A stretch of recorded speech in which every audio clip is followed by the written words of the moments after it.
हम लेकर आए हैं। ये आपको तालियां आप बजाएं, अगर ये मुख्यमंत्री जी के सहयोग से ये पैसा हम प्रदेश के अंदर लेकर आए। अगर आपके अंदर इतना दम था, कहां पे था वो मैं नहीं कहूंगा, तो आप अपने समय में इतना पैसा हिमाचल के लिए क्यों नहीं ला पाए? हम जनता के नौकर हैं और हमें उसी सोच के साथ कार्य करने की आवश्यकता है। कोई भी व्यक्ति अगर अपने को उससे बड़ा सोचने की कोशिश करेगा, वो चाहे किसी भी पद के ऊपर बैठा हो, उसको बख्शा नहीं जाएगा। ये बात मैं हिमाचल प्रदेश के हित में जो है वो कहना चाहता हूं। नहीं, अभी तो डॉक्टरेट करेंगे, उसके बाद मैं आपको बताऊंगा। मैं आपको बार बार ये कहता हूं, आप लोग हंसते रहिए, आप लोग हंसते रहिए, प्लीज। आप पे जनता हंसेगी आने वाले समय में। हम जो कहते हैं आंकड़ों के ऊपर बात कहते हैं, हम जो बात कहते हैं डीपीआर के ऊपर बात कहते हैं, हम जो बात कहते हैं, हमको कोई ईगो नहीं है। हम लगातार हिमाचल प्रदेश के लिए लगातार केंद्रीय मंत्रियों से मिलेंगे। हमने शपथ ली है, इस विषय का हमने शपथ ली है और हम लगातार हिमाचल प्रदेश की लड़ाई हिमाचल प्रदेश के अंदर भी लड़ेंगे और हिमाचल प्रदेश की लड़ाई केंद्र में जाकर भी लड़ेंगे, आंकड़ों के साथ लड़ेंगे।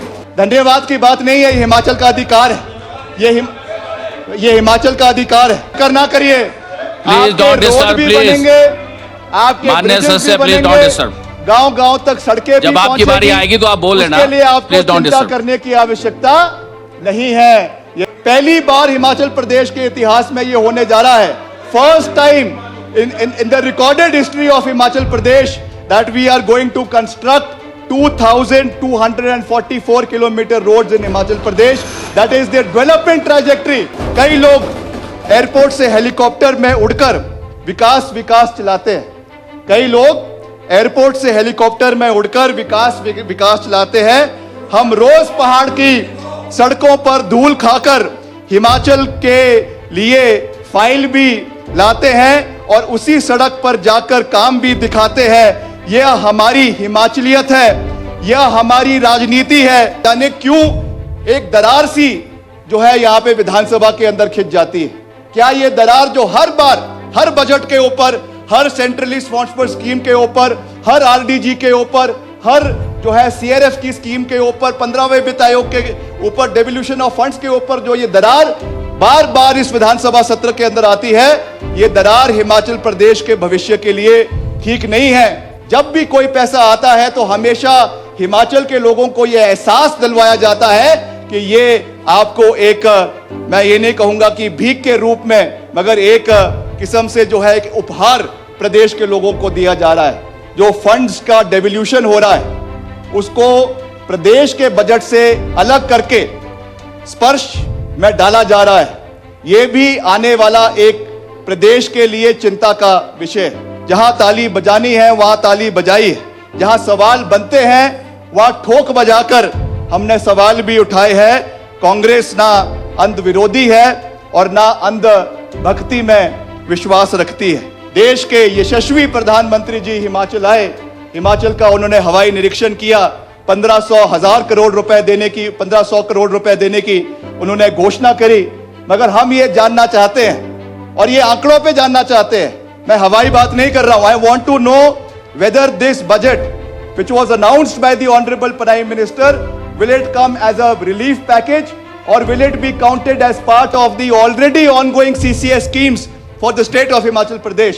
क्या उसी में इसको जो है वो इसको घुलाकर CCS स्कीम्स में डालने की कोशिश करी जाएगी? ये जवाब आदरणीय नेता प्रतिपक्ष जयराम जी को देने की आवश्यकता है। वो बार बार ऐसे लोगों के प्रति है जिनको कोई सुनने वाला नहीं है। आज अगर उनके लिए 2 रुपए का 5 रुपए का सेस लग भी गया तो मैं समझता हूं कि उसके ऊपर आपको विरोध करने की आवश्यकता नहीं है।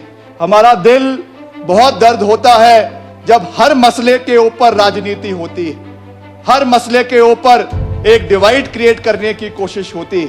ना हमारे हैं ना आपके हैं, ये हिमाचल प्रदेश के 75 लाख लोगों के हैं। इसलिए हर चीज पे राजनीति होना, हर चीज पे ये कहना कि ये सौगात है, ये जो है आपको दिया गया है, ये हिमाचल के लोगों के जो है मन पर ठेस पहुंचाने वाली बात है। विपक्ष के माननीय नेता और सभी साथियों ने आज इसकी शुरुआत करी है, पक्ष और विपक्ष से, और अपनी अपनी बात को बहुत मजबूती के साथ यहाँ पे रखा है, प्रदेश के मसलों को यहाँ पे रखा है। मैं उसी को आगे ले जाना चाहता हूँ।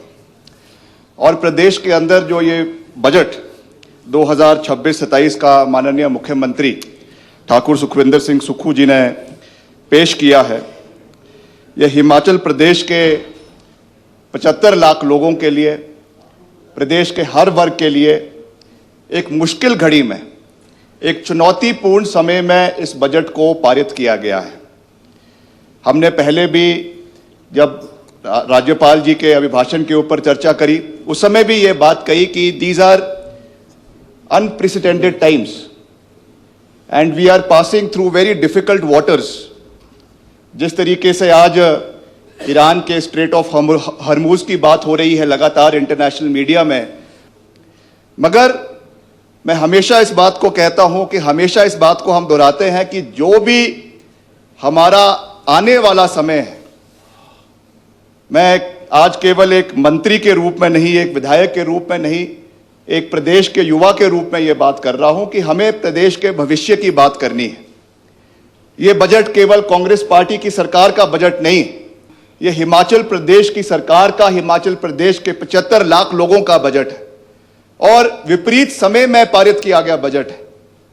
हमें यहां इसकी बेहतर तरीकों को देखना है, जो कार्य इसके अंदर हुए हैं उसको देखना है। आप विपक्ष में रहते हुए जो इसमें कमियां हैं उनको भी उजागर करिए, यह आपका अधिकार है, मगर इन टोटलिटी हमें प्रदेश के जो मसले हैं, प्रदेश के जो मुद्दे हैं, उन पे नजर बनाकर आगे चलना है। मैं अध्यक्ष महोदय आपके माध्यम से ये विनम्र निवेदन करना चाहता हूं। हमारे लिए सत्ता, पद, कुर्सी, भाषण की तालियां, ये सब दूसरी बातें हैं। सबसे ऊपर यदि कोई चीज है तो वह हिमाचल प्रदेश के हित है और हिमाचलियत है। और उस हिमाचलियत से हम छिपे नहीं हैं, उस हिमाचलियत से हम अपने को बचा नहीं सकते। That is incumbent upon all of us. हम सबका ये रिस्पॉन्सिबिलिटी बनता है, हम सबका ये दायित्व बनता है कि हिमाचलियत का जो एक गौरवशाली नाम हमारे ऊपर है उसको बना रखना, ये हम सबका दायित्व बनता है। हिमाचलियत की असीमता और हर हिमाचली की इज्जत, यह बजट किसी पार्टी का दस्तावेज भर नहीं है। यह एक पहाड़ी समाज की स्वाभिमान और उनके संघर्ष की जीवित प्रमाण इस बजट के माध्यम से हमको देखने को मिलता है। जो ये कहते हैं कि संसाधन कम हो सकते हैं, उनको मैं यही कहूंगा कि हम जिस दल से आते हैं वह दल भारतीय राष्ट्रीय कांग्रेस इस देश की आजादी की लड़ाई से लेकर संविधान की रचना तक और आज तक हमेशा एक बात पर डटा रहा है कि राजनीति का उद्देश्य केवल सत्ता नहीं है, बल्कि जन कल्याण, न्याय, समाज सेवा, भाईचारा को मजबूत करना, यह हमारी सोच है और इस पे हम निरंतर आगे बढ़ते रहेंगे। हमने कभी भी पक्ष और विपक्ष की बात नहीं करी। हमने सरकार में हमेशा हिमाचल प्रदेश के 75 लाख लोगों को आगे ले जाने की बात करी है। हमारी राजनीति का एक ही परिभाषा है, पहाड़ का हित सबसे पहले है। कांग्रेस की विचारधारा का यही सार है, जल कल्याण, न्याय और भाईचारा। जो हिमाचल के साथ है वो हमारा सच्चा साथी है। और यहां पे भवानी सिंह पठानिया जी ने बिल्कुल सही कहा कि आरडीजी के मसले पे ये बात हिमाचल के लोग इतिहास याद रखेगा कि कौन व्यक्ति इसके साथ खड़ा रहा और कौन व्यक्ति इसके विरुद्ध खड़ा रहा। ये इतिहास के पन्नों में ये बात दर्ज है और आने वाले समय में इसका एक भुगतान प्रदेश के लोगों के माध्यम से उन लोगों को करना पड़ेगा जिन्होंने इसका जो है वो विरोध किया है। इस वर्ष का जो बजट है 26-27 का जो प्रस्तुत किया गया है, उसका कुल आकार 54,928 करोड़ रुपए रखा गया है, जबकि पिछले वित्तीय वर्ष 25-26 में हमारे बजट का आकार 58,514 रुपए जो है करोड़ रुपए था। यानी हमें लगभग 3,500 करोड़ से 4,000 करोड़ रुपए का समग्र कट करना पड़ा है। ये हमारे लिए एक चिंता का विषय है। आरडीजी की बहुत मसलों के ऊपर यहां पे बात हुई है, मैं उनको फिर से दोहराना नहीं चाहता हूं, मगर मैं अध्यक्ष सभापति महोदय आपके माध्यम से यह बात कहना चाहता हूं कि हमें लिमिटेड रिसोर्सेज में भी मैक्सिमम यूटिलाइजेशन कैसे करना है, उसके ऊपर आज हमें चिंता करने की आवश्यकता है, उसके ऊपर हमें अपने विचार रखने की आवश्यकता है। यह फैसला किसी राजनीतिक शौक या प्रबंधन की कमी से नहीं है, बल्कि हमारे ऊपर थोपे गई जो वित्तीय पाबंदियां जो है उसका परिणाम आज हम सब भुगत रहे हैं। 16वें वित्त आयोग की जो सिफारिशें हैं, जिसकी वजह से इस जो है बंद जो है 8,000 करोड़ का लगभग हमें सालाना नुकसान और करीबन 10,000 करोड़ रुपए का नुकसान हमें हुआ है, उसे शून्य पर आज ला दिया गया है। फिर भी कांग्रेस की सरकार ने यह निश्चय लिया है कि बजट छोटा होगा, लेकिन हिमाचल का कद, हिमाचल की रीढ़ और हिमाचल की सामाजिक प्रतिबद्धता हम कभी भी छोटी नहीं होने देंगे। ये बात मैं आज पूरी मजबूती से कहना चाहता हूं। किसी वर्ग की कमर नहीं टूटने दी जाएगी, ना कर्मचारियों की, ना दिहाड़ी मजदूरों की, ना किसानों पशुपालकों की, ना गरीब परिवारों की, ना छात्रों की और ना ही बुजुर्गों की। और यही इस बजट में दिखाया गया है। हर वर्ग को लिमिटेड रिसोर्सेज होने के बावजूद भी आगे बढ़ने का प्रयास इस बजट के माध्यम से मुख्यमंत्री जी ने किया है। हमको उसी दृष्टि से आने वाले समय में सरकार को और प्रदेश को आगे ले जाने की आवश्यकता है। इस पे मैं यही कहना चाहूंगा कि उन्होंने हमारा बजट छोटा किया, हमने अपना जमीर और बड़ा कर लिया। उन्होंने हमारे खाते में शून्य बढ़ाए, हमने हिमाचल के हिस्से से एक भी शून्य जो है वो कम नहीं होने दिया। आर्थिक अन्याय बनाम संवैधानिक अधिकार की जो ये लड़ाई आज हिमाचल प्रदेश के अंदर पैदा हो गई है, ये हमारे लिए एक बहुत दुर्भाग्यपूर्ण परिस्थिति है। आज जयराम जी यहां पे कह रहे थे कि हमने बहुत से बजट देखे हैं, हम उनका सम्मान करते हैं। वो प्रदेश के पूर्व में मुख्यमंत्री भी रहे हैं, कई बार के मंत्री भी रहे हैं, विधायक भी रहे हैं।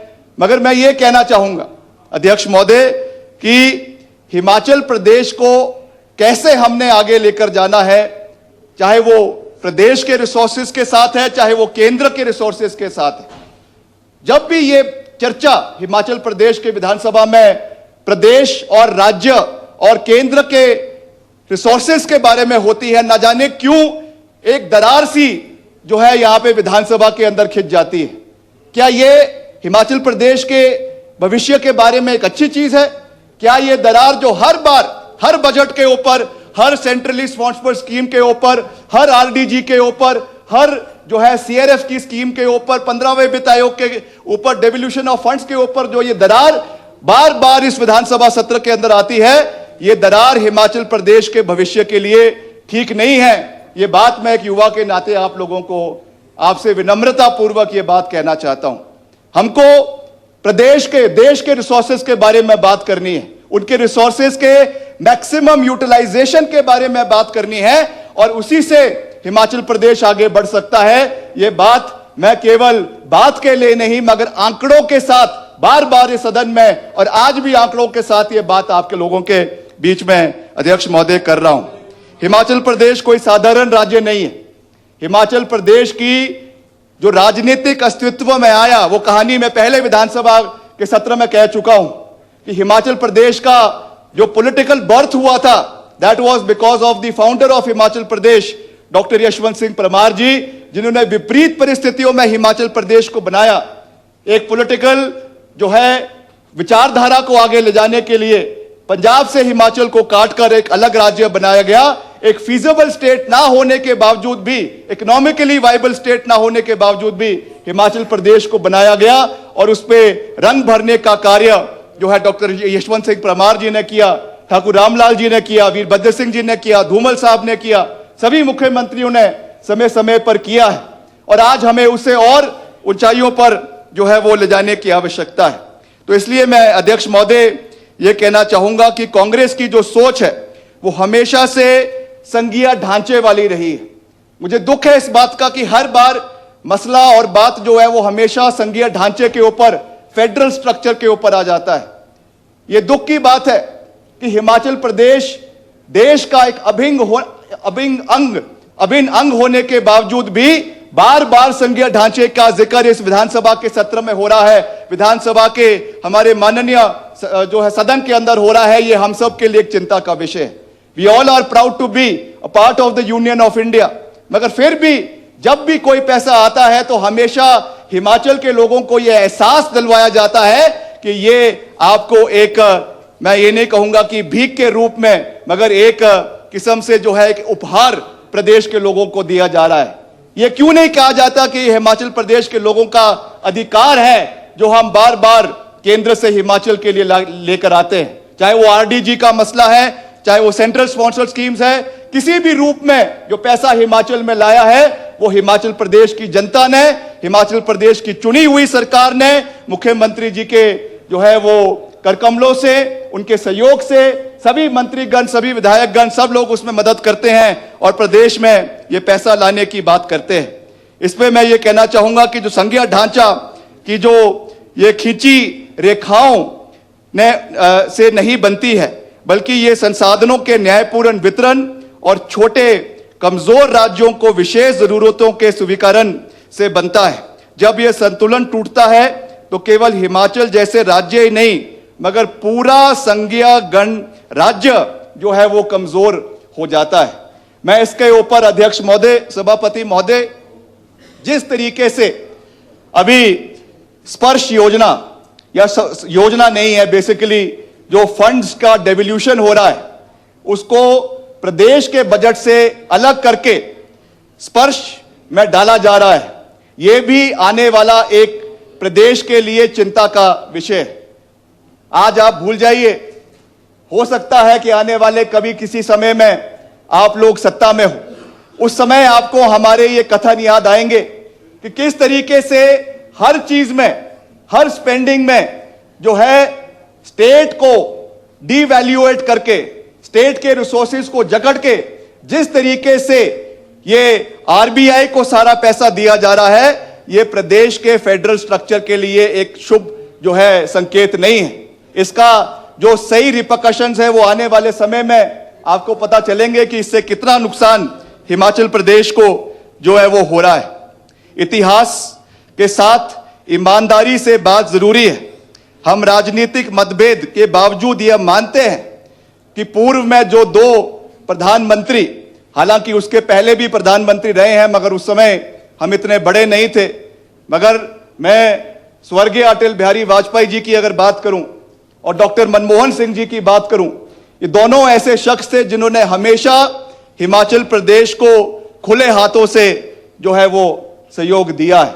हम हमेशा दलगत राजनीति से ऊपर उठकर हिमाचल प्रदेश की आवाज को आगे रखने में विश्वास रखते हैं, सही का समर्थन और गलत का विरोध करने में विश्वास रखते हैं। चाहे विशेष श्रेणी का राज्य देने की बात हो, औद्योगिक पैकेज देने की बात हो और सामरिक दृष्टि से महत्वपूर्ण परियोजनाओं को बढ़ावा देने की बात हो, ये कार्य पूर्व में हिमाचल प्रदेश के लिए केंद्र की ही सरकार के माध्यम से हिमाचल के लिए हुए। अगर हम डॉक्टर मनमोहन सिंह जी की बात करें तो उनके समय में मनरेगा जैसी ऐतिहासिक योजना, शिक्षा स्वास्थ्य के क्षेत्र में क्रांतिकारी पहल, राष्ट्रीय राजमार्गों का विस्तार, एम्स जो हिमाचल प्रदेश के अंदर दिए गए, अलग अलग यहाँ पे मेडिकल कॉलेजेस हिमाचल प्रदेश के अंदर दिए गए, ये सब चीजें उनके समय में हिमाचल प्रदेश को दी गई।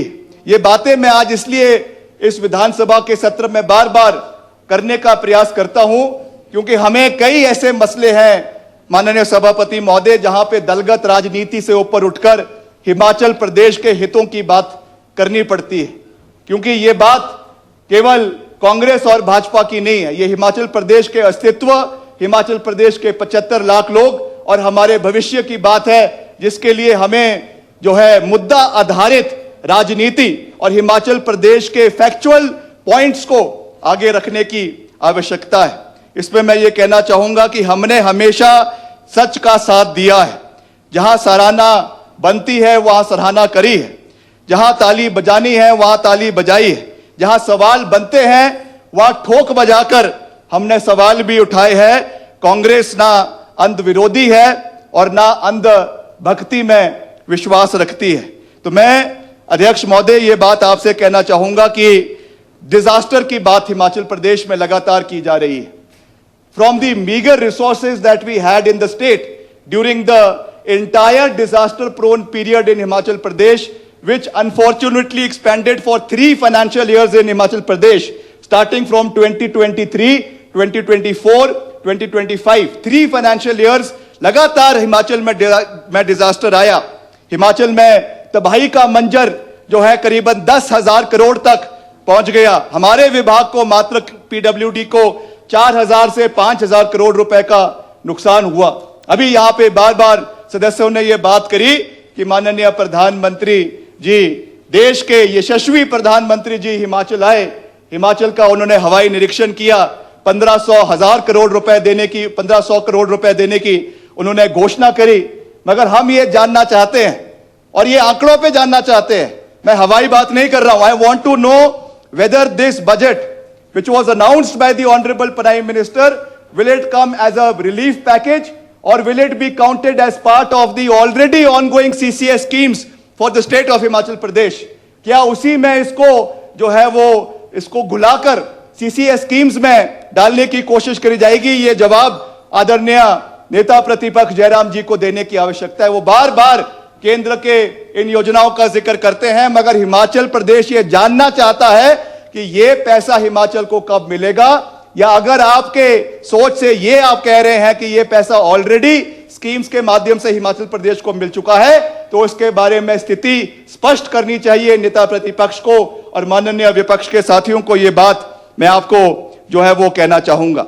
और दूसरी ओर, जैसा मैंने आपको कहा कि from the meagre resources of the state that was there at the disposal of the Honorable Chief Minister, we still gave a package of 4,500 crores, 4,500 crore रुपए का पैकेज विपरीत परिस्थितियों में हिमाचल प्रदेश के लोगों के लिए, जिसका जिक्र नेगी जी ने या और साथियों ने यहां पे किया कि डिजास्टर प्रोन फैमिलीज को 1.5 लाख रुपए से बढ़ाकर 8 लाख रुपए तक की वित्तीय सहायता एक मुश्किल समय में, और खास करके जो नुकसान हमारे बरसातों में हुआ उसके साथ साथ जो आग लग गई जगह जगह में, बंजार के अंदर, रोडू के अंदर, मंडी के अंदर जो आग के दुर्घटनाएं हुई जिसमें पूरे के पूरे गांव जल गए, उसको भी डिजास्टर एक्ट के अंदर लाकर वहां पर भी बजट देने का 8 लाख रुपए का बजट देने का कार्य इस सरकार ने किया है. तो ये मैं कहना चाहूंगा कि हमें इन चीजों के ऊपर चिंतन और मंथन करने की आवश्यकता है. घोषणाएं टीवी पर अच्छी लगती है, लेकिन पहाड़ पर घर तब बनता है जब पैसा सच में खजाने से निकलकर मजदूर की हथेली पर पहुंचता है. हम पैकेज की राजनीति में विश्वास नहीं करते, प्रमाण सहायता की मांग कर रहे हैं, क्योंकि हिमाचल को फोटो ऑप की आवश्यकता नहीं है. क्योंकि हिमाचल को फोटो ऑप की आवश्यकता नहीं है, वास्तविक मदद की आवश्यकता है. तो मैं ये गुहार आप लोगों के माध्यम से माननीय प्रधानमंत्री जी से लगाना चाहूंगा कि हिमाचल का हक हिमाचल को समय के ऊपर मिलना चाहिए, हिमाचल का अधिकार हिमाचल के लोगों को मिलना चाहिए. ये मेरा आपसे निवेदन रहेगा. मैंने लगातार सार्वजनिक रूप से कहा है, कई मंचों से कहा है और विधानसभा के बाहर भी कहा है कि Himachal's interest are supreme and no compromise will be tolerated with the interest of the state and the people of the state. मेरे लिए, हमारी पार्टी के लिए, हमारी सरकार के लिए हिमाचल प्रदेश के हित सर्वोपरि है. जो भी पद हमें मिला है, चाहे वो विधायक है, चाहे वो मंत्री है, चाहे वो कोई भी संगठन का दायित्व है, ये सब जनता के भरोसे की देन है. और इसमें मैं ये कहना चाहूंगा कि संविधान हमारे लिए सर्वोच्च है. संघीय ढांचे को मजबूत रखना है, छोटे पर्वतीय सीमांत राज्यों की विशेष चुनौतियों को स्वीकारना है और हर नीति के केंद्र में इंसान को रखना है, ना कि किसी इवेंट को. इसी सोच के से प्रेरित होकर हमने एक बात अधिकारियों के बारे में भी कही थी. मैं उसके बारे में भी इस सदन में कहना चाहूंगा, और ये बात मैं केवल एक मंत्री के रूप में नहीं कह रहा हूं, ये बात मैं हिमाचल प्रदेश के एक आम जन के रूप में कह रहा हूं. ये बात मैं हिमाचल प्रदेश के लोगों के प्रति कह रहा हूं. कि गैर स्थानीय अफसरों से कही गई हिमाचल में आकर हिमाचल के एक सेवक के रूप में हमें कार्य करना है. All the people sitting in the treasury benches और the officers of the state and the elected representatives of the state, we all are public servants. हम जनता के नौकर हैं और हमें उसी सोच के साथ कार्य करने की आवश्यकता है. कोई भी व्यक्ति किसी भी क्षेत्र से हो, हम जनता के सेवक हैं और हमें उसी सोच के साथ आगे बढ़ने की आवश्यकता है. कोई भी व्यक्ति अगर अपने को उससे बड़ा सोचने की कोशिश करेगा, वो चाहे किसी भी पद के ऊपर बैठा हो, उसको बख्शा नहीं जाएगा. ये बात मैं हिमाचल प्रदेश के हित में जो है वो कहना चाहता हूं. नहीं, ये बात कोई बढ़िया की बात नहीं है, ये हिमाचल प्रदेश के हित की बात है और हिमाचल प्रदेश के हितों की आवाज को हम हमेशा निष्पक्षता से उठाते रहेंगे. ये बात मैं आपको रणधीर जी पूरी मजबूती से जो है वो कहना चाहता हूं. जहां तक लोक निर्माण विभाग की बात है, अभी तो डॉक्टरेट करेंगे, उसके बाद मैं आपको बताऊंगा. देखिए ऐसा है, जहां तक कैपिटल एक्सपेंडिचर की बात है, जहां तक प्रदेश के अंदर जो है आप विकास के मापदंडों को देखने की बात करते हैं, अभी भवानी जी ने कहा कि हमारा पर कैपिटा इनकम है, एक वो मापदंड है जिससे प्रदेश के विकास को जो है उनके मापदंडों को नापा जाता है. और दूसरी ओर प्रदेश में जो कैपिटल एक्सपेंडिचर हो रहा है, सड़कों का निर्माण हो रहा है, ब्रिजेस का निर्माण हो रहा है, बिल्डिंग्स का निर्माण हो रहा है, that is one of the basic parameters of the development trajectory that is being written in the state. मैं प्रदेश में जो आर्थिक विकास आज कैपिटल एक्सपेंडिचर का हो रहा है, उसके बारे में आपको अध्यक्ष महोदय जिक्र करना चाहूंगा. मुझे खुशी है कि पिछले 4 वर्षों में 2022 से लेकर 2026 तक, 2022-23 से 2025-26 तक राज्य को विभिन्न योजनाओं में हिमाचल प्रदेश की सरकार ने और लोक निर्माण विभाग ने 7,420 करोड़ रुपए का जो है खर्चा किया है, एक्सपेंडिचर किया है, जिसमें ब्रिजेस का निर्माण हुआ है, सड़कों का निर्माण प्रदेश के अंदर हुआ है. इस राशि से ग्रामीण सड़कों की, मध्यवर्ती मार्गों की, पुलों की, न्यायिक भवनों की, प्रशासनिक भवनों की, रेस्ट हाउस की और अलग अलग जो है वो राज्यों में जो है कैपिटल एक्सपेंडिचर का काम हुआ है. इसी दौरान मैं आ रहा हूं, उस पे भी आ रहा हूं. इसी दौरान केंद्रीय प्रायोजित और केंद्रीय समर्थित योजनाओं के माध्यम से केवल पीडब्ल्यूडी को पीएमजेएसवाई, सीआरएफ, एनडीआरएफ, शासकीय के तहत लगभग 4,580 करोड़ रुपए हम लेकर आए हैं. ये आपको तालियां आप बजाएं, अगर ये मुख्यमंत्री जी के सहयोग से ये पैसा हम प्रदेश के अंदर लेकर आए. मैं आपको बार बार ये कहता हूं, आप लोग हंसते रहिए, आप लोग हंसते रहिए, आप पे जनता हंसेगी आने वाले समय में. हम जो कहते हैं आंकड़ों के ऊपर बात कहते हैं, हम जो बात कहते हैं डीपीआर के ऊपर बात कहते हैं, हम जो बात कहते हैं यहां से प्रोजेक्ट्स बेचकर, डीपीआर बेचकर जो पैसा हिमाचल प्रदेश से लाने की बात करते हैं, केंद्र से हिमाचल के लिए लाने की बात करते हैं, उस बात पे हम ये बात कर रहे हैं. इसलिए लगातार माननीय सदस्य प्लीज नॉट डिस्टर्ब प्लीज. हमको कोई ईगो नहीं है, हमको कोई ईगो नहीं है. हम लगातार हिमाचल प्रदेश के लिए लगातार केंद्रीय मंत्रियों से मिलेंगे, हम लगातार केंद्रीय मंत्रियों से मिलेंगे, लगातार हिमाचल के लिए सहयोग लाने का पूरा प्रयास करते रहेंगे. इसका हमने शपथ ली है, इस विषय का हमने शपथ ली है और हम लगातार हिमाचल प्रदेश की लड़ाई हिमाचल प्रदेश के अंदर भी लड़ेंगे और हिमाचल प्रदेश की लड़ाई केंद्र में जाकर भी लड़ेंगे, आंकड़ों के साथ लड़ेंगे. ये बात मैं आपको अध्यक्ष महोदय कहना चाहता हूं. यह साधारण नहीं है, यह साधारण नहीं है, यह साधारण बात नहीं बनती कि जो हमारी उपलब्धि है 7,000 करोड़ रुपए से अधिक पूंजीगत काम हम कर पाए हैं. यह हिमाचल के इंजीनियर, हिमाचल के हमारे कर्मचारी, हमारे मेहनती जो है राजनीतिक इच्छाधारी से का संयुक्त परिणाम है कि आज हम इतना कैपिटल एक्सपेंडिचर 3 साल के कार्यकाल में हिमाचल प्रदेश के अंदर कर पाए. कई लोग एयरपोर्ट से हेलीकॉप्टर में उड़कर विकास चलाते हैं, कई लोग एयरपोर्ट से हेलीकॉप्टर में उड़कर विकास चलाते हैं.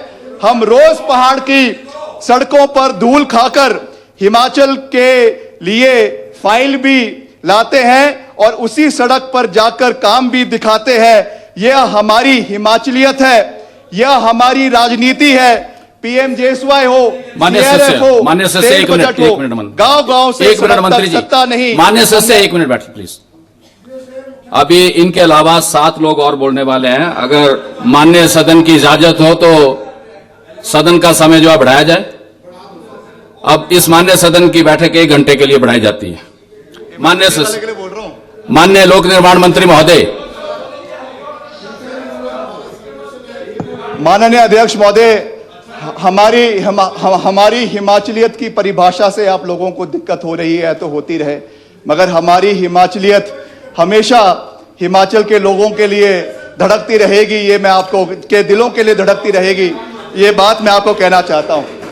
माननीय अध्यक्ष महोदय, मैं आपको ये भी कहना चाहता हूं कि इसी हमारे पिछले वित्तीय वर्ष में पीएमजेएसवाई 3 के अंतर्गत हमने 3123 किलोमीटर ग्रामीण सड़कें, 43 पुल की स्वीकृति हिमाचल प्रदेश के लिए लाई, जिसके लिए 3340 करोड़ रुपए हमने हिमाचल प्रदेश में पिछले वित्तीय वर्ष में हिमाचल प्रदेश के अंदर खर्चे। और इस वित्तीय वर्ष में धन्यवाद की बात नहीं है, ये हिमाचल का अधिकार है, ये हिमाचल का अधिकार है। और इस वित्तीय वर्ष में अध्यक्ष महोदय, सभापति महोदय, हम 1563 किलोमीटर सड़कों के लिए पहली बार हिमाचल प्रदेश के इतिहास में यह होने जा रहा है। First time in the recorded history of Himachal Pradesh that we are going to construct 2,244 kilometer roads in Himachal Pradesh.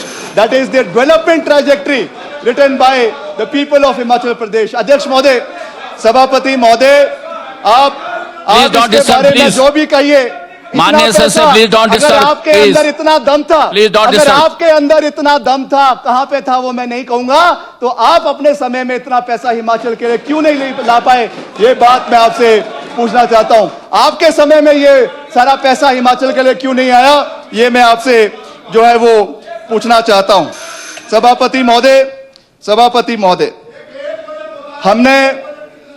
हमने जो बजट जो है वो सारा रिकॉर्ड पर है। बजट जो है, जितना हमने कैपिटल एक्सपेंडिचर आने वाले समय में करना है, आप फिक्र ना करिए। आपके रोड भी बनेंगे, आपके ब्रिजेस भी बनेंगे, गांव-गांव तक सड़कें भी जब आपकी बारी आएगी तो आप बोल लेना। उसके लिए आपको चिंता करने की आवश्यकता नहीं है। ये बात मैं पूरी मजबूती से आपको यहां पे कहना चाहता हूं। और इसी के साथ हमने जब आपकी बारी आएगी तो आप अपने स्पीच में बोल सकते हैं। Please don't disturb, let him complete. इन्हीं अनुभवों के आधार पर हमने हिमाचल प्रदेश के लिए नई road drainage policy Himachal Pradesh के लिए तैयार करी है, जिसमें वैज्ञानिक सर्वे, जल प्रभाव से सटीक आंकड़े, बायो इंजीनियरिंग और अनिवार्य ड्रेनेज ऑडिट की नीति का हिस्सा इस बारी बनाया गया है, ताकि we have to learn from the disaster, we have to learn from the mistakes, we have to learn from the shortfalls of our predecessors and incorporate that in the present regime, so that the problems that were faced during the previous governments are not repeated in the times to come. हमें सीखने की आवश्यकता है। हम इस उम्र में सबसे सीखते हैं, हमको कोई ईगो नहीं है। जो कमियां भी कुछ रही है, हम उसमें कैसे उसको बेहतर किया जा सकता है, कैसे हम अपने रिसोर्सेज का, जो लिमिटेड रिसोर्सेज है, उसका मैक्सिमम यूटिलाइजेशन हो, उस दृष्टि से हम लगातार प्रदेश के अंदर जो है वो कार्य कर रहे हैं। माननीय सदस्य प्लीज बाइंड अप। और उसी तरीके से अध्यक्ष माननीय सभापति महोदय, हिमाचल में जो हमारे शहर हैं, उनके निर्माण कार्य के लिए शहरी विकास विभाग के माध्यम से जो बदलते चेहरे हैं, हमारे बड़े शहर है, चाहे शिमला है, चाहे धर्मशाला है, चाहे हमीरपुर है, चाहे मंडी है, मुझे ये कहते हुए खुशी हो रही है कि 2022-23, 2025-26 तक शहरी विकास विभाग के लिए हमने जो कैपिटल एक्सपेंडिचर प्रदेश के अंदर किया है, करीबन 3,380 करोड़ रुपए का प्रदेश के अंदर किया गया है, जिसमें स्मार्ट सिटी का निर्माण प्रदेश के अंदर हुआ है, अमृत योजनाएं और पेयजल योजनाएं, सीवरेज योजनाएं प्रदेश के अंदर, विश्व बैंक के माध्यम से SJPNL, मैं लगातार अभी सुन रहा था जो हमारे पूर्व में मंत्री रहे आदरणीय श्री सुरेश भारद्वाज जी वो कह रहे थे कि ये तो जयराम जी की वजह से, पूर्व सरकार की वजह से शिमला शहर के लिए स्कीम पहुंची है। I want to set the record straight that the Shimla water supply scheme was conceived by the previous Congress government under Raja Veerbhadra Singh ji and Shrimati Vidya Stokes as the IPH minister. उस समय इसको conceive किया गया था। उस समय ये सोच रखी गई थी कि शिमला का जो पेयजल संकट है उसको कम से कम अगले 30 साल तक अगर हमने खत्म करना है तो पानी सतलुज से उठाया जाए या हमारे पब्बर से उठाया जाए। और अल्टीमेटली वर्ल्ड बैंक को यह प्रोजेक्ट भेजा गया और वर्ल्ड बैंक से इसको जो है करीबन 700 करोड़ रुपए की लागत से इसको स्वीकृति मिली। और मैं इस माननीय सदन को बधाई देना चाहूंगा कि यह पानी अब हमारे सतलुज से शिमला तक पहुंच गया है और आने वाले सेकेंड फेज में इसका डिस्ट्रीब्यूशन जो है वो हमारे पूरे शिमला शहर के अंदर एक हाई प्रेशराइज्ड वाटर स्कीम के तहत करवाया जाएगा। ये हमारी सरकार की सोच है जिसके माध्यम से ये कार्य हिमाचल के अंदर हुए हैं। हमारे शहर कंक्रीट के जंगल नहीं है, यह पहाड़ के सांसों के साथ चलते हुए कस्बे हैं। यहाँ विकास की परिभाषा माल की ऊंचाई से नहीं, गली की सफाई, पीने के पानी और बच्चे के स्कूल तक जाती सड़क से तय किया जाता है। कर्मचारियों, दिहाड़ीदारों और मानदेय संकट से जो है लोगों को निकालने में हम लोग विश्वास रखते हैं। तो मैं ज्यादा लंबी बात ना कहते हुए सभापति महोदय यही कहना चाहूंगा कि जो भी इस वित्तीय परिस्थिति के अंदर जो कार्य किए गए हैं और जैसा यहाँ पे आदरणीय भवानी जी ने पहले ही इलैबोरेट किया है कि प्रदेश के हर तबका, चाहे हमारे उसमें मछुआरे हैं, चाहे उसमें हमारा पोल्ट्री सेक्टर है, चाहे उसमें हमारे रिफॉर्म्स जो डेयरी सेक्टर के अंदर लाए गए हैं, ये प्रदेश के हर वर्ग, चाहे वो जिला कांगड़ा है, चाहे वो जिला हमीरपुर है, चाहे वो जिला ऊना है, हर क्षेत्र के लोगों को प्रभावित करने के लिए हमारे जो समाज के सबसे नीचे के तबके हैं उनको मदद करने के लिए ये बजट एक प्रेरणादायक बजट है और इसको आने वाले समय में हमें और मजबूती से आगे ले जाने की आवश्यकता है और त्याग भी करने की आवश्यकता है। मैं अध्यक्ष महोदय, सभापति महोदय ये कहना चाहूंगा कि हमने तय किया है बोझ मजदूर के सिर से नहीं, मंत्री के कुर्सी से कम होगा। अगर पहाड़ पर चढ़ना है तो पहले बैग हल्का करना पड़ेगा। कमजोर के कंधे पर बोझ बढ़ाकर हम आगे नहीं बढ़ना चाहते। हम प्रदेश के हर वर्ग को आगे ले जाना चाहते हैं, but not at the cost of the lowest segment of the society. आज हर तरीके से उनको सुरक्षित रखा गया है, उनके ऊपर कोई अतिरिक्त बोझ नहीं डाला गया है। और जहां पर अभी जो आज ये बिल पास किया गया है जिसके बारे में नेता प्रतिपक्ष ने बहुत सी बातें यहां पर करी है, मैं समझता हूं कि that is a noble cause, that is a noble cause for the destitute women of the state, for the orphan youth of the state, जिनको कोई सुनने वाला नहीं है, जिनके दुख दर्द को कोई समझने वाला नहीं है। हमें हर चीज में पैसे का एंगल, हर चीज में फाइनेंशियल एंगल देखने की आवश्यकता नहीं होती। We have to see the emotional angle also. प्रदेश केवल संसाधनों से नहीं चलता है। संसाधन मैं जानता हूं कि बहुत महत्वपूर्ण है, मगर उसके साथ साथ भावनाएं, उसके साथ साथ आपकी क्या सोच प्रदेश के समाज के प्रति है, प्रदेश के दुर्गम क्षेत्र के लोगों के प्रति है, प्रदेश के पिछड़े क्षेत्र के लोगों के प्रति है, ऐसे लोगों के प्रति है जिनको कोई सुनने वाला नहीं है। आज अगर उनके लिए 2 रुपए का 5 रुपए का सेस लग भी गया तो मैं समझता हूं कि उसके ऊपर आपको विरोध करने की आवश्यकता नहीं है। तो मैं ज्यादा कुछ ना कहते हुए सभापति महोदय यही कहना चाहूंगा कि हमें आने वाले समय में हिमाचल को आत्मनिर्भर बनाना है, निश्चित तौर से बनाना है। उसके लिए कड़े कदम भी उठाने हैं। उसके लिए प्रदेश में बेफजूल खर्ची को कम करना है। उसके लिए सरकार निश्चित तौर से कदम उठा भी रही है। मगर मैं समझता हूं कि हर चीज में अगर हम राजनीति करेंगे, हर चीज में अगर हम विरोध करेंगे, हर चीज में हम केवल यही देखेंगे कि कैसे हम सरकार को या अपने राजनीतिक विरोधी को गिरा सकते हैं, तो यह प्रदेश के भविष्य के लिए ठीक नहीं है। आप सब लोग इस सदन के अंदर जो है वो अपने समाज के एक पढ़े लिखे तबके से आते हैं। आप सब जानते हैं कि कैसे हम प्रदेश के इस वित्तीय संकट को कैसे बेहतर कर सकते हैं, कैसे उसके ऊपर अपने विचार रख सकते हैं। That should be the idea of this house. उस तरीके से हमको आगे बढ़ना चाहिए जहां पे सब अपने विचार दें, सब अपने सकारात्मक योजनाओं के बारे में यहां पे बात रखें।